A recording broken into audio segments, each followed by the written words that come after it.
इसको लेकर काफी जोश और उल्लास है। हालांकि 26 जनवरी 1950 को भारत का संविधान लागू हुआ था और उसी दिन से भारत जो है वो लोकतांत्रिक गणराज्य के रूप में माना जाता है। अब से कुछ देर के बाद ही जो 26 जनवरी की परेड है जो कि कर्तव्य पथ पर शुरू होगी, उसमें आज जो जानकारी निकल कर आ रही 30 झांकियां जो हैं वो इसमें निकाली जाएंगी, जिसमें 17 जो झांकियां होंगी वो देश के अलग अलग राज्यों और केंद्र शासित प्रदेशों की होगी और 13 जो झांकियां होगी जिसमें अलग जो मंत्रालय हैं, विभाग हैं, उनसे जुड़ी हुई झांकियां होंगे। निश्चित तौर पर इस परेड के अंदर भारत की जो सांस्कृतिक और लोकतांत्रिक विरासत है उसकी एक अनोखी झलक जो है वो हमें देखने को मिलेगी। एक बार तस्वीर दिखा दे। दिल्ली के कर्तव्य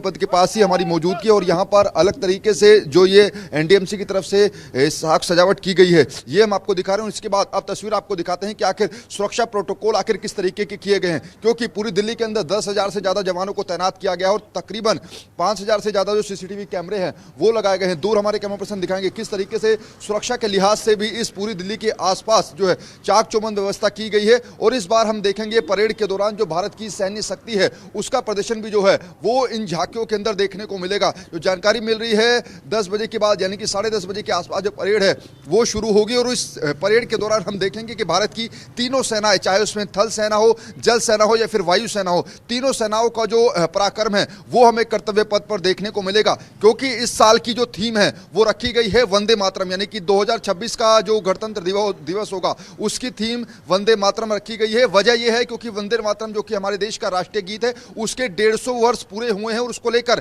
पूरे देश के अंदर अलग अलग तरीके जो कार्यक्रम है वो रखे गए हैं। और आज जितनी भी झांकियां निकाली जाएंगी उनकी झांकियों की थीम भी वंदे मातरम के 150 वर्ष पूरे होने के आधार पर ही रखी गई है। तो ऐसे में आज का जो दृश्य होगा कर्तव्य पथ पर वो काफी भव्य रहने वाला है, क्योंकि न केवल इसमें भारतीय सेनाओं का पराक्रम देखने को मिलेगा, भारत की जो सैन्य शक्ति है उसका प्रदर्शन हमें देखने को मिलेगा, बल्कि भारत के अंदर किस तरीके से अलग अलग जो सांस्कृतिक जो कार्यक्रम है वो हमें कर्तव्य पथ पर देखने को मिलेंगे। इसके साथ साथ जैसा मैंने आपको पहले बताया कि इस बार जो है भारत की रिपब्लिक डे परेड में जो मुख्य अतिथि हैं वो यूरोपियन यूनियन संघ के 2 प्रमुख नेता रहेंगे। इसके अलावा 10,000 विशेष अतिथियों को जो है मेहमान के तौर पर बुलाया गया है, जिसमें कई किसान है वो इसमें रहेंगे, वैज्ञानिक है, खेल से जुड़े हुए कुछ लोग हैं। साथ ही साथ जो 10,000 विशेष अतिथियों को बुलाया गया है, परेड खत्म होने के बाद उन लोगों को जो राष्ट्रीय युद्ध स्मारक है या फिर प्रधानमंत्री संग्रहालय है उनको वहां पर विजिट कराया जाएगा, उसकी भी एक जो व्यवस्था है वो की गई है। तो कुल मिलाकर कर्तव्य पथ तैयार है, हमारी तीनों सेनाएं तैयार है और थोड़ी देर के बाद ही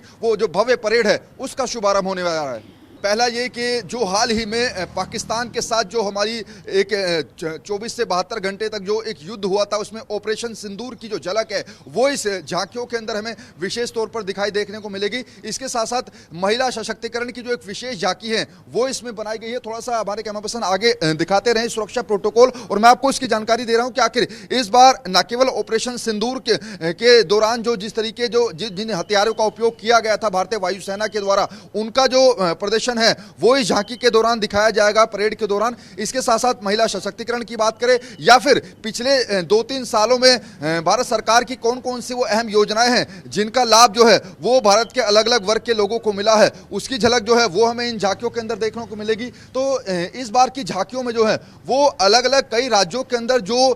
बड़े काम हुए हैं, चाहे उसमें राम मंदिर का जिक्र कर लेगा, अयोध्या के अंदर राम मंदिर की झलक जो है वो यूपी की झांकी में हमें देखने को मिलेगी। दिल्ली की झांकियों की बात तो नए पार्लियामेंट का जो उद्घाटन हुआ था, नए पार्लियामेंट की तस्वीर जो है वो हमें दिल्ली की झांकी के अंदर देखने को मिलेगी। इसके अलावा पंजाब की झांकी का अगर हम जिक्र करें तो पंजाब के अंदर गुरु तेग बहादुर के 350वें शहीदी दिवस का जो जिक्र है वो इस बार पंजाब की झांकी में किया जाएगा, उसकी झलक हमें पंजाब की झांकी के अंदर देखने को मिलेगी। इसके साथ साथ जो कानून की नई धाराएं हैं उनका जो नाम है वो बदला गया है, क्योंकि पहले हम देखते थे कि जो धाराएं थी वो अलग थी लेकिन उनका इस बार नाम बदल दिया गया है। गृह मंत्रालय की झांकी में नई जो धाराएं हैं कानून की उनका जिक्र हमें जो है उस झांकी में देखने को मिलेगा। पहले तस्वीर दिखा दे। देखिए प्रोटोकॉल सुरक्षा के लिहाज से यहाँ पर बैरिकेटिंग लगा दी गई है और रास्ता जो है वो सीधा इंडिया गेट की तरफ जाता है और यहाँ पर हर गाड़ियों की जो चेकिंग करने के बाद ही उनको आगे जाने दिया जा रहा है, क्योंकि पूरी दिल्ली के अंदर 10,000 से ज्यादा जो पुलिसकर्मी हैं उनको तैनात किया गया है। साथ ही साथ जो दिल्ली पुलिस के जवान हैं उनको इस बार एक स्पेशल AI जो चश्मे हैं वो दिए गए हैं, यानी कि आर्टिफिशियल इंटेलिजेंस जो चश्मे हैं वो दिल्ली पुलिस के जवानों को दिए गए हैं ताकि